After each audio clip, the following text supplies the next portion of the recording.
کیا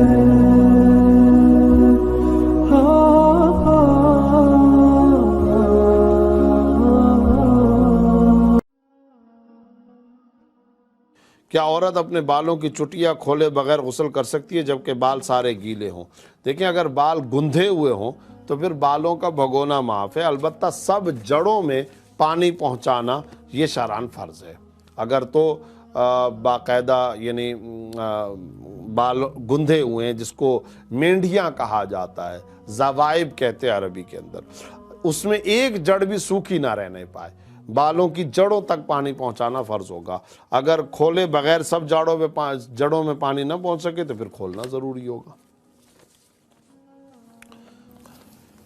بلال صاحبہ نے سندھ سے پوچھا ہے کہ فلاں عالم صاحب سے کسی نے مسئلہ پوچھا کہ میں مینسس سے ہوں اور مکہ آنا چاہتی ہوں، اس عورت نے یہ نہیں بتایا کہ وہ کہاں تھی، مدینہ میں تھی یا دوسرے ملک میں تھی، تو اس کے جواب میں فلاں مولانا صاحب نے کہا کہ احرام نہ باندھیں، ایسے ہی آ جائیں۔ تو اس طرح کہ اپنے ملک سے بغیر احرام اور عمرہ کی نیت کے اگر مینسز سے ہوں تو جا سکتے ہیں، یا ہو سکتا ہے مجھے سمجھنے میں غلطی ہو، بظاہر آپ کو سمجھنے میں غلطی ہوئی ہوگی۔ آفاقی شخص یعنی وہ جو کہ مکہ مکرمہ سے باہر رہنے والا ہے، وہ جب بھی مکہ مکرمہ میں داخل ہوگا اور داخل ہونے کا ارادہ کرتا ہو تو اس پر شرعاً احرام باندھنا لازم ہے۔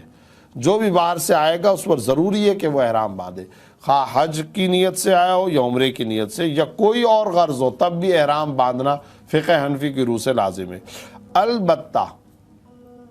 اگر کوئی شخص حج اور عمرہ کرنے کے لیے آیا تھا اور وہ اب مقیم ہو چکا، اب جب وہ مقیم ہو گیا اور اب وہ کسی ضرورت سے کسی جگہ جاتا ہے، یعنی کسی جگہ سے مراد یہ حل میں، مثلا مکہ کے اندر رہ رہا ہے اور مکہ سے وہ جدہ جاتا ہے، تو اب اگر وہ جدہ سے آتا ہے تو اس پر شرعاً احرام باندھنا کوئی لازم نہیں ہے۔ وہ وہاں سے اگر مکہ مکرمہ کا ارادہ کرتا ہے تو اس میں اس کے اوپر احرام باندھنا لازم نہیں ہے۔ اور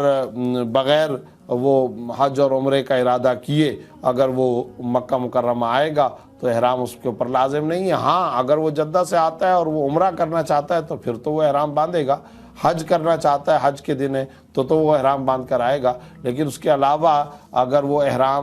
وہ حج یا عمرہ نہیں کرنا چاہتا تو ایسی صورت میں اس کے اوپر احرام باندھنا لازم نہیں۔ ہو سکتا ہے جن مولانا صاحب کے بارے میں یہ کہا جا رہا ہے تو انہوں نے اسی صورت کا مسئلہ بتایا ہو کہ کوئی شخص مکہ میں مقیم ہے، وہ حل میں چلا جاتا ہے جیسے کہ جدہ، پھر وہ وہاں سے آنا چاہتا ہے یا آنا چاہتی ہے، تو ایسی صورت میں احرام کی نیت سے آنا شرعاً کوئی ضروری نہیں ہے۔